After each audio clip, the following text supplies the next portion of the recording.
রোহিঙ্গা কক্সবাজারের আশ্রয় শিবিরে রোহিঙ্গা সংকটের বয়স প্রায় 1 দশক ছুঁতে চলেছে। দীর্ঘ এই সময়ে নানা আলোচনা হলেও প্রত্যাবাসনে মেলেনি কোনো কার্যকর সমাধান।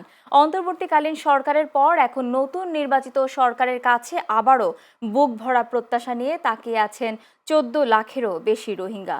নিরাপদ ও মর্যাদাপূর্ণ প্রত্যাবাসন নিয়ে তাদের আশা আকাঙ্ক্ষা নিয়ে বিস্তারিত থাকছে মুজিবুর রহমানের প্রতিবেদনে।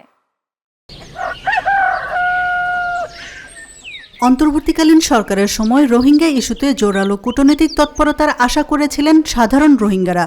যদিও প্রধান উপদেষ্টা আন্তর্জাতিক সম্প্রদায়ের সঙ্গে সমন্বয়ের আশ্বাস দিয়েছিলেন, তবে মাঠ পর্যায়ে প্রত্যাবর্তনের দৃশ্যমান কোনো অগ্রগতি হয়নি বলেই মনে করেন ক্যাম্পের বাসিন্দারা। অন্তর্বর্তীকালীন সরকারের সময়কার প্রত্যাশা এখন নতুন সরকারের দিকে ঝুঁকেছে। বর্তমানে নতুন সরকার দায়িত্ব নেওয়ার পর কুতুপালং সহ বিভিন্ন ক্যাম্পে আবারও আলোচনার কেন্দ্রে এসেছে রোহিঙ্গারা কবে ফিরতে পারবে নিজ দেশে। সরকার এবার কাছে একখান অনুরোধ করতাম যাই কি বলি হলে আরে যে নির্যাতন গজে রোহিঙ্গা সকলরে নির্যাতনের বিচার খান চাই।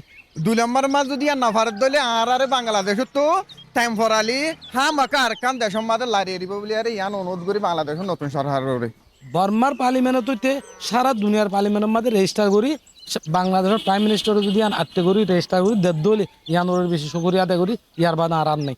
আটত্তর মাঝে দাসের রিভার সিং গজি দিয়ে দাসের রোহিঙ্গা হই না হাগসনা করি না গজিল তো এইবার বাবর হাগসনা গিরি মানে ইয়ার নর আগে ফুদত ফুজুয়ালে মকবর মাই তো এই তারা দাসে মকবর মা দাসে এখন আছে তুমি দাসে লেজিটিমেট গভর্নমেন্ট ন। জেনেভা কনভেনশন অনুযায়ী আন্তর্জাতিক সম্প্রদায়ের সহায়তায় রোহিঙ্গাদের দ্রুত মিয়ানমারে ফেরত পাঠানোর ব্যবস্থা করা অথবা তৃতীয় কোনো দেশে স্থানান্তরের দাবি জানাচ্ছেন রোহিঙ্গা এই নেতা। আর দেশের মাঝে আর ইতিনি করে ইনশিওর করি আরে আর কানত দিব ধ্যান আত্মবিশ্বাস আর কানাই নতুন সরকারের অনুরোধ গুজুম কিং হলি আর এখন আর কানর রোহিঙ্গা বারবার আরে বাংলা তো শুরু হইলে বলে হই খাড়ি মারি বাংলা দৌড়া দি হিয়ানরে বাংলা সরকার নতুন নয় দরিয়ারে পুরা দুনিয়ালে মিলি খেলিয়ার গড়ি আবাদুল আবাদ আর তো আর কান্তু দেয় নহরমান জিন্দিগি আর দেশময় বসত বাড়ি আর গড়ি বাড়ি হ্যাং গড়ি দিবেল্লা বলি আই রিকোয়েস্ট করি। এদিকে আন্তর্জাতিক সহায়তা কমে আসায় খাদ্য, শিক্ষা ও স্বাস্থ্যসেবায় টান পড়েছে আশ্রয় শিবিরে। ক্যাম্পে বাড়ছে হতাশা ও অনিশ্চয়তা।